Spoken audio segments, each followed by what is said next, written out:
Welcome back to Newsday. Now, the medium and small-scale entrepreneurship sector of the Nigerian economy appears to have taken the greatest hit from the ongoing constriction or recession. But while capital flight continues to pose major problems for investors and potential investors in the real estate sector, the can-do spirit of the Nigerian business people continues to manifest. Jumoke Dada is a young, exceptional and creative architect who is the founder and CEO of Taello Furniture. She joins us to share a bit of her inspirational story and plans for further investments. Thank you so much for joining us on Newsday. Yeah, thank you for having me. It's a pleasure. Now, of course, most businesses die within the first 5 years, but yours is thriving. I'd just like to know what gave you an edge. I would say when I was starting Taello, one of the first things we did was how we could leverage technology as much as possible to grow lean, right? I remember when I was starting Taello, I would Google how to start a furniture business with zero capital. So for me, it was really around how do I grow, how do I scale without spending a lot of money. And I think it has pretty much helped us in our path to growth. Oh, very good, Jumoke. We're talking about e-commerce furniture and lifestyle company here. So would you say this venture is still at its infancy? And of course, what are the prospects for growth here in Nigeria, you think? Prior to now, before COVID, we were focused more on businesses, so we did a lot of B2B, but I think COVID made us realize that there's a huge market that's not been served. So that market is like young millennials, that want to buy furniture from the convenience of their homes. And, that brings things like e-commerce, things like augmented reality to kind of experience those pieces virtually without even visiting a showroom. And I would say we're still at early stages, when it comes to the rich, when it comes to people that we can serve. I don't think we should play down that part you mentioned, the augmented reality and the virtual reality headset, because I understand that Taello is the only organization in Nigeria that has that going on. I'm just wondering how you came up with that idea. Of course, you told us you did your research and whatnot, but how did you come up with that and how is it playing out? I've been a fan of creating virtual spaces, but I think it was sometime 2020 or end of 2019 was then we wanted a lot of people to explore our pieces without coming to the showroom. So for us, it's really where the world is going to right now. It doesn't make sense to invest in big, heavy showrooms. But instead of having thousands of square meters of space, I can have it in a virtual reality headset. So events like social media week, events where we have a whole lot of people, people can get to experience those pieces without even buying a piece of land, right? And that's the beauty of that. And with things like augmented reality, one of the issues with buying furniture is a lot of people want to come to the showroom and see the piece. But when they get to their house, sometimes they buy it and sometimes they are not that happy because it doesn't fit at the end of the day. But with things like augmented reality, you embed those pieces in your space. You see if it fits into the theme. You see if you like it.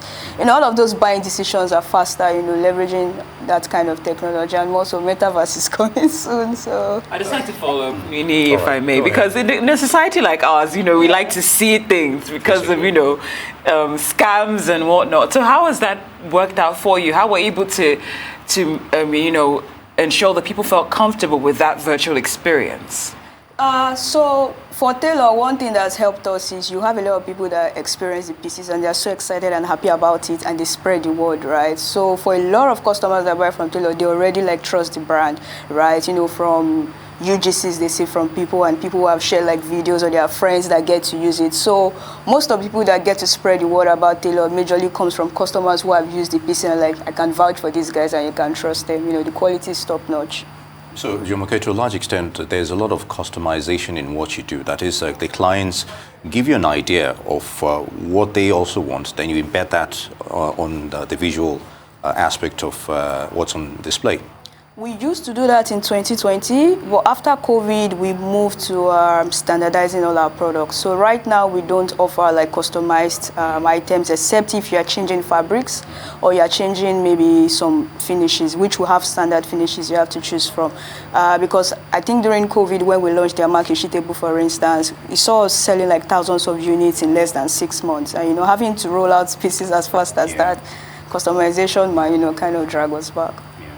Now, to be honest, I saw a lot of the milestones that you've achieved in such a short time on a global scale. A lot of people hear your story and will be inspired and also intimidated. So I'd like to ask what, the advice that you want to give to aspiring entrepreneurs who would like to be you in the next year or so. How do they start with the Nigeria we're living in today, not the Nigeria of 2018? I would just say still start anyway, because like when I started, I literally had nothing. Like I always tell people, I started from zero capital and constantly like plowed back till we found people. The truth is people are watching, right? So whatever good work you're doing right now, people are watching, and guess what? If it's good product, if it's what people need, then why not? Like the growth is waiting for you. Very good. And still on that, so what would you say are challenges facing young entrepreneurs such as yourself? And what are the impediments to technological applications as well in all you do? Especially, in a country like Nigeria as well, we're still catching up, as it were. I think the first bit would be like the infrastructure deficit in this part of the world. There's a lot of growth that Taello could have achieved if everything was perfect. So things like logistics, supply chain, having to manage supply chain. I know also like entrepreneurs having access to larger capital to help them move faster. Because I tell people there's nothing stopping Nigeria from being the next China, because we have the people, we have the resources. But like we need people to support to be able to harness all those resources to grow, on a much more larger scale. On the side of technology, I think it would be around adoption, because I wouldn't say Nigeria is still a bit backward when it comes to tech. We can still say we have like smartphones and stuff, but the adoption is not that massive for an average Nigerian. And I think that is drawing us back to a bit, because in advanced countries, like nobody goes to a showroom to say, only few people. People just buy things on their phone and they wait for it to come to their house. But here, the adoption is not as fast as what I thought it would be. So, Indeed. So what should we be expecting when it comes to Taello hitting the 10-year mark? More countries, basically, definitely. And hopefully, maybe an exit or a list somewhere. Well, Jumoke, let's take a look at this. Why furniture? What was the motivation behind this venture? You could have gotten into something else. I know when I started this journey as an architect, I was lucky to have worked in like one of the biggest projects in Nigeria as a teenager. Yeah. And then I was like, I've seen the best architecture would offer me in this country. Luckily, I was privileged to work in one of the biggest furniture companies in Nigeria. But then I wanted to do interior design. Then I saw how, beautiful, things become from just these long planks and all of those things. And for me, I wanted to find a way to express myself where I can have thousands of people use what I've created. With architecture, I can't do that. With interior design, maybe few people. But with furniture, like I can have my one piece, in millions of homes. And I think that was what I was thinking when I wanted to start the brand on a much more Very good. scale. And so from conception to actualization, is everything done locally in terms of manufacturing, or bringing those visual aspects into reality, or you import some of these items in terms of the furniture? No, everything is manufactured locally. From day one, it's always Taello has to be a local brand. It has to be made by our own people. And the whole idea when I was starting is I wanted to give Africans something they can be proud of. And you have Swedish brands like IKEA, French brand like Roche Bobois, but there's really no brand from Africa that is on a global scale. And I think that is where I really want to take Taello to. Good idea. Indeed, and I just want to read here where it says that you had a Google pitch drive where you toured 5 Asian cities pitching to investors and sharing with the communities. What was the outcome of those pitches that you made? Did you have any investments in the end, or was it fruitful? I would say like the exposure was really great. Having to see things that are done in like other countries, and more so our approach when we're trying to go for pitch drive was, to find strategic partners who could help us, because definitely in Asia, mass production and all of those things happen a lot. But soon, Taello will announce like a fundraise that we're currently closing, so it's been a fruitful. And also in encouraging, your business to thrive, how would you, assess government input on this? Yes, you started with zero capital and you're where you are today. So do you think the government has also been proactive to encourage entrepreneurs such as yourself?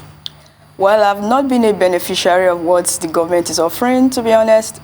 Maybe some people have, but from myself and my friends and people that like into businesses, what I've learned is, you just have to source from support from like the private sector, or you trying to build a business on your own. But personally, I don't think I've gotten a lot of or any of.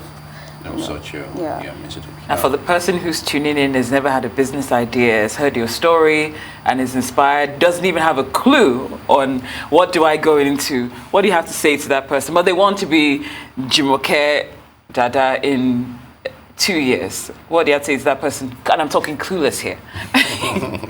I would say even prior to the time I had the idea of Taello, what I wanted to do was I wanted to serve people, right? So I think look at your gifts. How can I serve people? And I think an idea will come from that. Now, a lot of people might argue that, okay, fine, specific furnitures like yours might not be probably out of the reach of some segment of society. But, do you cater to probably some at the lower cater, as it were? Yeah, I think COVID taught us that. For instance, our first affordable product that we launched was during COVID, and it was a table selling for 29K, 30K, and it opened us up to a new market, and we realized that we can still reach out to more people. And I think today at Taello we even have products as low as 10K, and our plan is how do we still even open up to the average Nigerian. COVID allowed a lot of people to realize that it's important that your space looks good. An average Nigerian doesn't think that. Maybe because of food, the money for food, and all of these basic things that they need to think about. But when you make them realize that, where you live and in the space you have to stay is very important to the outcome of whatever you achieve and all of those things, With that awareness, we get to see a lot of people, buying furniture, and also understanding that a brand like Taello provides affordable, well-made product at very good price points. Very good. Can you tell us about some of the biggest challenges you faced, especially since you're doing business in Nigeria, sourcing all of your materials from the country and distributing as well? Supply chain is a huge problem, but I would say logistics in particular. You don't find a lot of logistics company here, to be able to move things like furniture. So for instance, we've had to, switch a lot of logistics company because we have customers, we serve customers across Nigeria, so not just Lagos only. So, sometimes it takes days for you to get to a customer in Abuja, or sometimes it gets there damaged, and all of having to manage all those movements, it's sometimes not fun. So to a large extent, your furniture is basically, there's emphasis on wood, but I know there are some furnitures that are made out of steel and silver and what have you. So the raw materials, what are the challenges there in procuring them, as it were? Luckily, we've had suppliers who are pretty supportive. The most important thing is we stock a bit of raw materials too as well, to allow us cater for the lags in between and ensuring that we can roll out products on time. But what we've been doing now, for instance, is to also even partner with much more bigger companies that have the capacity to be able to provide us all of those things. So for instance, foam, there are big companies in Nigeria that produce foam. There are companies in Nigeria that do a bit of steel and some of these other things. So it's as much as trying to also support local. So when we're designing furniture pieces at Taello, we also put that on the side when we're designing to say, are these materials locally available for us to be able to churn this out fast? So sometimes, people are even in designing our flat pack furniture, right? All the accessories are things that we can easily get here or things that we can fabricate easily from a partner. And that's the way we approach, our designs and most of the things that we do. What was the most frustrating stage for you when you started Taello?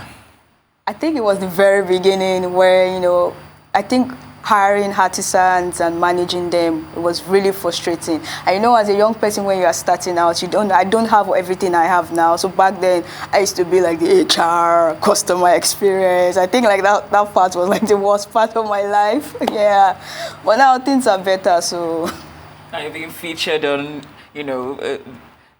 other stations with global repeats. But I'm also wondering, as a woman, that ventured into the furniture industry, did you receive that support from your inner circle where they were Jumoke, do you want to become maybe use the word carpenter even? I'm just wondering, did you have any of that any of those internal conflicts within your inner circle because of your choice to go into this business?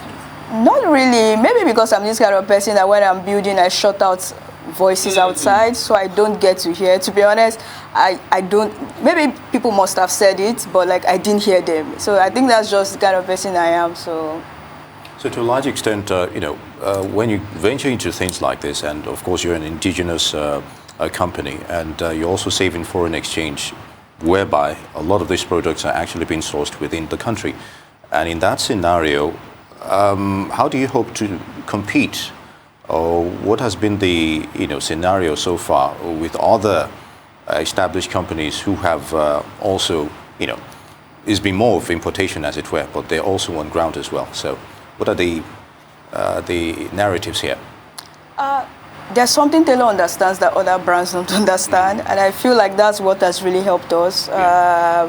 And I think that's given us like even the competitive edge, even when COVID happened and a lot of these businesses were not there to serve the people.